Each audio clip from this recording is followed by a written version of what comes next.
Oh, bakit ang ingay nyo na dyan? Tapos na ba kayo?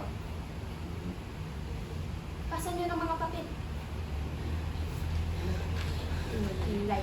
Magtatabang ako, pinipiling sa luntaw. Ipagpamahin niyo po sana ang pagliban ko ng klase na nakaraang linggo sa pagiging late ko ngayon. Bakit ngayon ka lang nagparamdam? Saan yung palok ng mundo ka ba nang galing? Ha? Pasensya na, ma'am. Akala lang po talaga ako. Wala akong panahon sa mga nakakaumay mo mga palso. Pasensya na, ma'am. Hindi na po talaga ito mauulit. Ilang beses mo yan sinabi. Pero liliban ka pa din. Hindi na talaga, ma'am. Mabuti pa, tumayo ka doon hanggang maghapon. Bilang kaparusahan mo, Huwag naman sana, ma'am. tumayo ka na doon! Wag mo, awas dyan.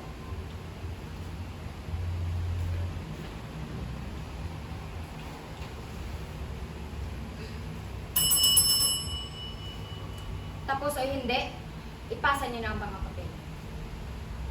Bilisan! Ako, kaagad.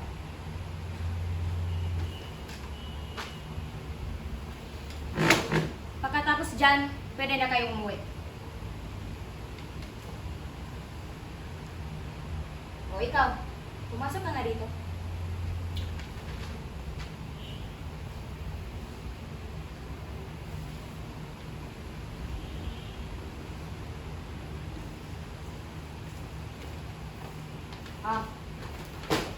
Tingnan mo dyan.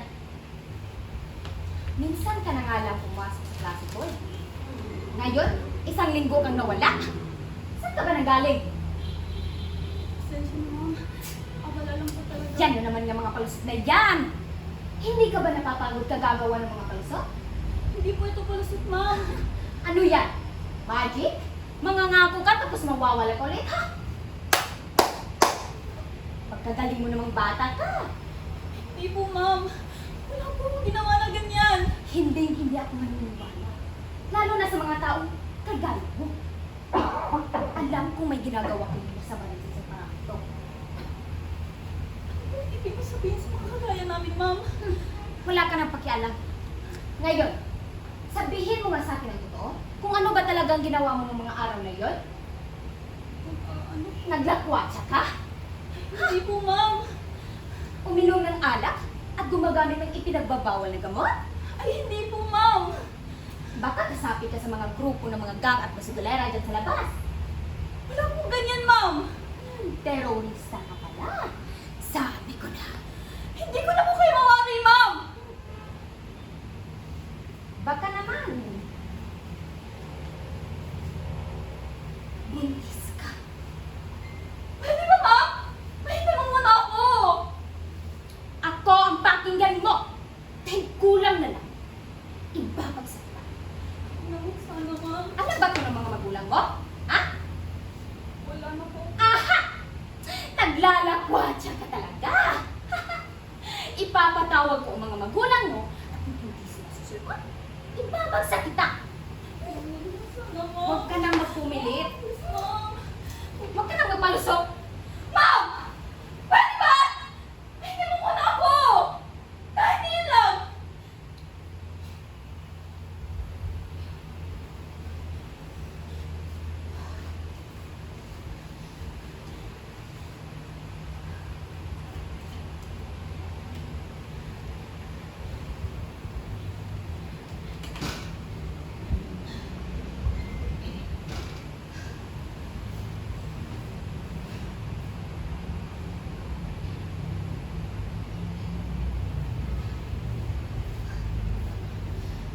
Ano bang nangyari sa'yo, anak?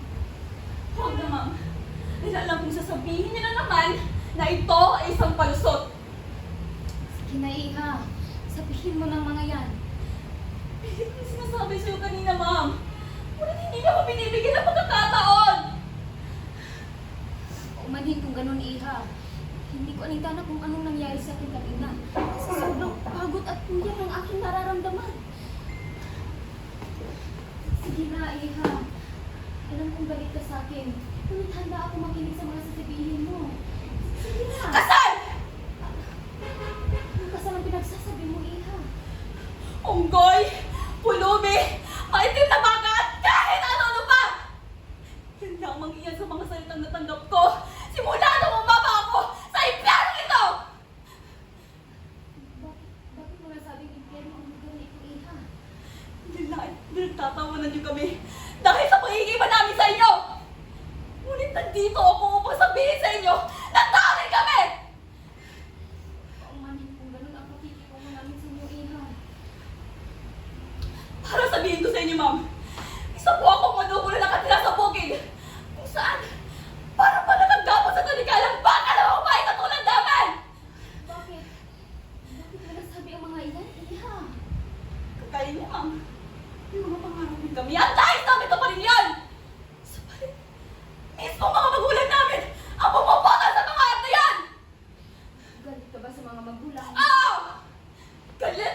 pilitan kang ipapakasal sa lalaking hindi mo kilala. Oo, ma'am. Halos, sobrang nakita ng lalaki yan sa akin. Oh, Diyos ko! Ano naman ang batang ito? Kaya pinili kong umalis doon. Ang magkapagsapalaran dito dahil nakala kong ito ang makapagbibigay na makasal sa akin. Ngunit hindi pala! Huwag ka nang umiyak, Iha. Hindi ko alam na ganun palang pinagdaanan mo. Sabi ko ba sa aking pag-aaral? Nagtrabaho na patapalan marangal. Ngunit ano natanggap ko? Itong mga sukat at pasandaw! Baka walang hiya naman ang gumawa nito sa'yo. Alam ko, ma'am. Kaya pinili kong umalis doon at makipagsapalaran dito dahil nakala kong ito ang makapagbibigay kinabukasan sa akin. Ngunit hindi pala! Dahil dito, nakapasok ako sa paralang ito. Mabuti naman kung ganun, Iha. Subalit, hindi ako makapaniwalang kaya na lang mapalit sa laking hindi ko naman kilala para sa isang baka at kambing. Hindi ko alam. Hindi ko alam kung ganun palang pinagdaanan mo, Iha. Ganito. Gamitin natin itong mga sugat niya. Huwag na, ma'am! Dahil resulta ito sa pagiging hambag at mapagmataas ang tao katulad ninyo! Hindi kami binibigyan ng pagkakataong ibahagi ang mga talentang meron kami dahil sa inyo! Alam ko, Iha. Ngayon, napagtanto ko na hindi tapat natin husgahan ang ating kapwa at hindi natin sila nakikilala. Patawad talaga sa lahat, Iha. Nais kong itaas sa mga bandera ng mga tao katulad namin at maging instrumento sa lahat na hindi dapat hadlang kung ano ka at sino ka upang magkaroon ng talento. Dahil magaling kami, mahusay kami, matalino kami at walang sino ang makapagdidikta dahil may talento kami at yan ang totoo!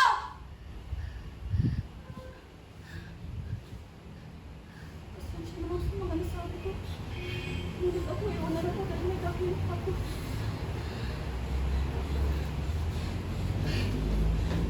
Aray! Aray! Napakasakit ng ulo ko.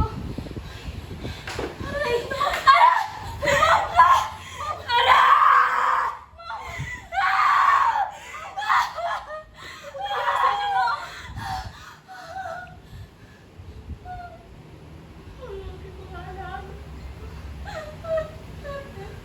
Nagbabalik ang aking mga anak-anak. Ibig sabihin, ma'am, hindi kita maintindihan. Katulad kita, Iva. Katulad kita. At salamat sa iyo. Tinulungan mo akong ibalik ang aking mga anak-anak. Ano ko, ma'am? Oo. Naranasan ko mga nararanasan mo, Iva. Talaga, ma'am? Oo.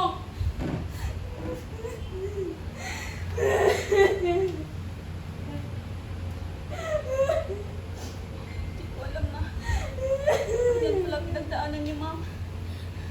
Patawad sa lahat. Noon, nangarap ako na maging mahusay na mga aawit.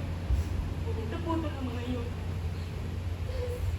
Pilit akong ipinapakasal ng mga magulang ko sa taong di ko kilala.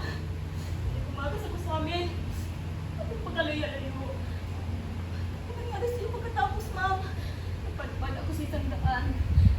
Hindi ko na malaya. May sasakyang bumangga sa akin. Pagpagising ko, Ako na maalala ang lahat. Tawad, ma'am. Pinagdaanan mo. Tawad talaga. Salamat na lamang ako sa mga taong tumulong sa akin. At nagsumikap ako. At nakalimutan ko ng lahat. Lalo ng mga pangarap ko. Ma'am? Tawad sa lahat, ma'am. Hindi ko alam na kaya pala pinagdaanan mo. ako ang nararapat na manghingi ng tawad sa iyo sa pagiging ignorante ko.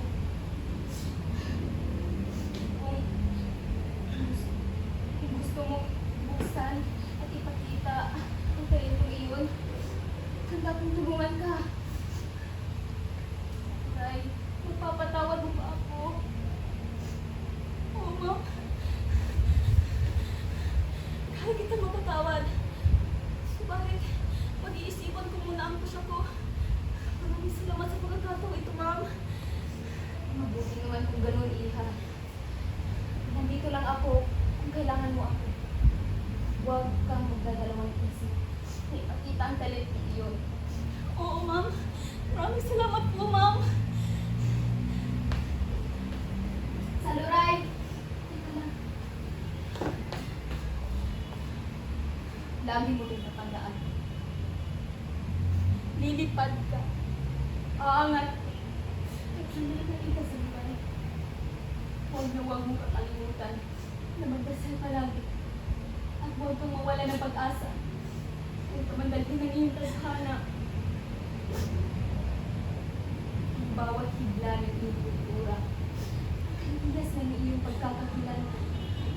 Ay sabihin mo kung maging bagay sa magsasalit papawin ng iyong mga ngatiin. Pangarap. Alam kong handa ka na. Saluray! Lipad!